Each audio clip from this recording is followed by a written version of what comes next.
اللہ الرحمن الرحیم۔ یہ کتاب ہے جی خطبات کی معز جمعہ یعنی تقاریر، مولانا حافظ مشتاق احمد عباسی صاحب کی ہے۔ مختلف جو اسلامی مہینے ہیں، محرم، صفر، ربیع الاول، ربیع الثانی، جمادی الاول، جمادی الثانی، رجب، شعبان، رمضان، شوال، ذوالقعدہ، ذوالحجہ۔ تو آج کل کون سا مہینہ ہے؟ رجب۔ رجب کے مہینے کے اعتبار سے جو کچھ باتیں ہیں یا اس کے ضمن میں کوئی آئی ہوئی ہیں باتیں ہم پڑھتے ہیں، اس میں سے متفرق جنت کی خوبصورتی اور شان۔ جنت جانا چاہتے ہیں کہ نہیں؟ جانا چاہیے۔ کون جائے گا؟ کافر جائیں گے؟ مسلمانوں کا حق ہے نا، مسلمانوں کا تحفہ۔ مسلمان اعمال کریں گے، اللہ کو راضی کریں گے، رسول کو راضی کریں گے تو جنت میں جائیں گے۔ ان کو بطور ہدیہ پیپروں میں پاس ہو جائیں گے تو ٹھیک ہے۔ دنیا میں پاس ہوتے ہیں تو کیا گفٹ مل جاتا ہے، کیک مل جاتا ہے، چھوٹا سا وہ کوئی مل جاتا ہے۔ بارہ اللہ تعالیٰ کے ہاں سب سے آخری جو ادنیٰ درجے کا جنتی ہوگا اس کو دنیا سے 10 گنا ڈبل، یعنی 10 دنیا اور مل جائیں گی۔ سمجھ آئیے؟ 10 درجے زیادہ کا مطلب وہ آخری درجہ ہوگا، تو جو اوپر والا ہوگا وہ کیا ہوگا؟ حضور صلی اللہ علیہ وسلم فرماتے ہیں کہ جنت کی 4 دیواری سونے کی ہے۔ سونا کتنا مہنگا ہے آج کل؟ جنت کا دروازہ 40 برس کے رستہ چوڑا ہے۔ کیا مطلب؟ 40 سال چلتے رہو اس کے دروازے تک، یعنی اس کی چوڑائی اتنی ہے کہ 40 سال چلتے رہو تب اس کی چوڑائی پہ پہنچو گے آپ۔ یہاں سے چلنا شروع کرو گے، 40 سال دنیا والے ہو جائیں گے تب وہاں پہ پہنچو گے۔ جنت میں موتی کے خیمے ہیں، زمین کی مٹی خالص مشک کی ہے، مشک بہت سب سے اعلیٰ خوشبو ہے مشک۔ فرماتے ہیں جنت میں ایک موتی کا قبہ ہے، قبہ دیکھا یعنی ایک گھر سا، اس کے اندر سے جنت کی چاروں نہریں دودھ، شراب، شہد، پانی جاری ہیں۔ یہ چاروں قرآن میں ہیں، ٹھیک ہے جی۔ فیہا انہار من عسل مصفی من ماء غیر آسن لبن لم یتغیر طعمہ انہار من خمر لذت للشاربین۔ چاروں 26 اسوار میں بھی ذکر ہے ان کا۔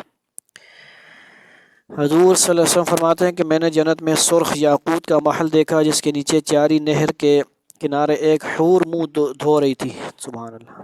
پوچھا یہ کس کا مال ہے؟ عرض کیا کہ یہ عمر ابن خطاب رضی اللہ کا ہے۔ ان کا واقعہ ابھی ہم نے پڑھا، ٹھیک ہے جی۔ ضروری نہیں ہے کہ آپ صلی اللہ علیہ وسلم نے ان کو حور کو سارا ہی دیکھ لیا ہوگا، مطلب دور سے کدھر دیکھا ہوگا نا، ورنہ وہاں جنت کے اندر وہ خواب کی بات ہوگی، یا پھر خواب کے اندر مطلب اور حساب ہوتا ہے نا، منہ دھوتے ہوئے دیکھا۔ فرمایا حضرت عمر رضی اللہ کی غیرت اور حیا یاد آئی، اس لیے میں اس محل میں داخل نہ ہوا۔ اتنا صحابہ کرام کا ادب بھی تھا اور تھوڑا سا آپس میں لگاؤ بھی تھا کہ فرمایا وہ برا مان جائیں گے تو میں داخل نہ ہوا۔ حالانکہ وہ جنت کے اندر کوئی مسئلہ تو نہیں، خواب بھی تھا۔ جنت کے عجائبات دیکھنے کے بعد دوزخ بھی دیکھی، ٹھیک ہے۔ العیاذ باللہ، خچر کے برابر بچھو، اونٹوں کے برابر سانپ تھے، لوہے کی چکیاں پہاڑوں کے برابر جن میں دوزخیوں کو پیسا جائے گا۔ اس کے بعد حضور صلی اللہ علیہ وسلم نے بیت المقدس کی طرف نزول فرمایا، یعنی یہ براق کا واقعہ، ٹھیک ہے۔ معراج کا جو واقعہ ہے نا، اس میں آپ صلی اللہ علیہ وسلم مختلف جگہ پہ گئے، براق پر سوار ہو کر مکہ معظمہ کی طرف روانہ ہوئے۔ یہ پیچھے سے آ رہا ہے شاید، ٹھیک ہے جی۔ روحا مقام پر ایک قافلہ ملا، پھر راستے میں ایک اور قافلہ ملا۔ یہ سب واقعات دے کر صبح صادق کے وقت حضور صلی اللہ علیہ وسلم مکہ معظمہ میں ام ہانی رضی اللہ عنہا کے گھر میں تشریف لائے اور ام ہانی سے سب ماجرا بیان کیا۔ ام ہانی نے عرض کیا حضور صلی اللہ علیہ وسلم قریش سے اس واقعہ کا ذکر نہ فرمائیے، وہ آپ کو جھٹلا دیں گے۔ صدیق رضی اللہ کو صدیق کیوں کہتے ہیں؟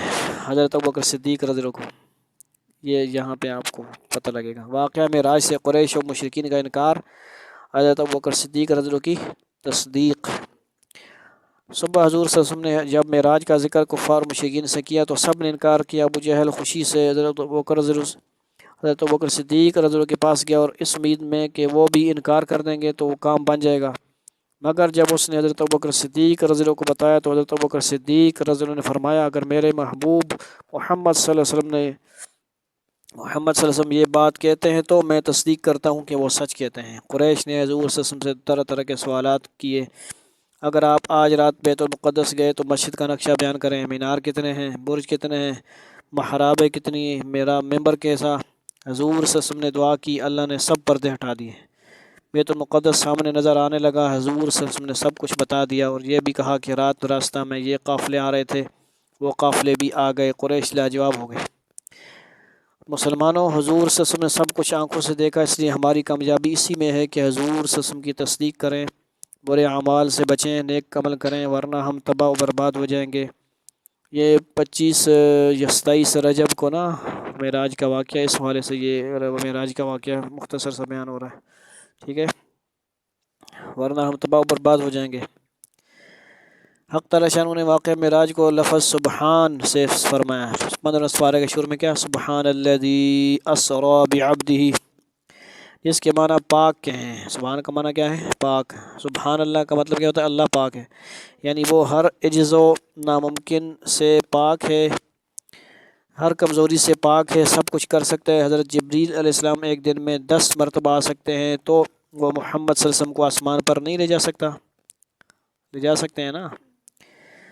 پھر فرمایا سمیع و بصیر، کہ وہ سننے والا جاننے والا ہے کہ لوگ یہ واقعہ سن کر کیا کچھ اشکالات پیش کریں گے۔ بصیر دیکھ رہا ہے کہ کون تصدیق کر رہا ہے اور کون جھٹلا رہا ہے، ٹھیک ہے۔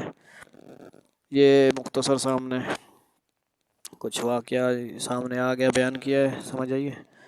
تو رجب میں معراج کا واقعہ، معراج روحانی بھی ہے جسمانی بھی ہے، معراج روحانی بھی ہے جسمانی بھی ہے۔ نبی صلی اللہ علیہ وسلم صرف خواب میں نہیں گئے بلکہ بتاتے خود جسم کے ساتھ گئے ہیں، جس طرح حضرت عیسیٰ علیہ السلام کے بارے میں کیا ہے عقیدہ، کہ وہ جسم کے ساتھ روح کے ساتھ زندہ ہیں، آسمان میں اللہ نے ان کو زندہ رکھا ہوا ہے۔ عقیدہ سمجھنا ہے اپنا، عقیدہ کے بغیر پھر ایمان اسلام نہیں ہوتا۔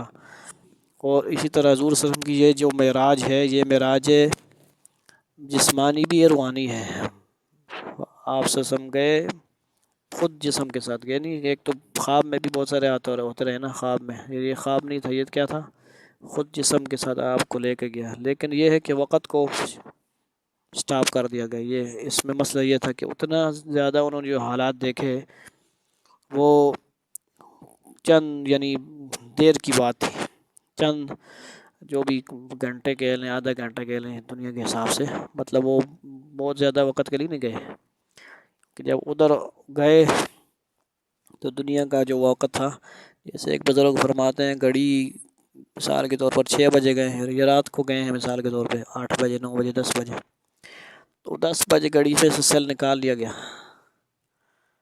10 بجے ہو نا گھڑی سے سیل نکال لیا جائے، کیا ہوتا ہے، گھڑی سٹاپ ہو جاتی ہے نا، رک جاتی ہے وہیں پہ۔ اور یہی سمجھو کہ وہ جب گئے تو گھڑی سے سیل نکل گیا، دنیا کی گھڑی کا، پوری دنیا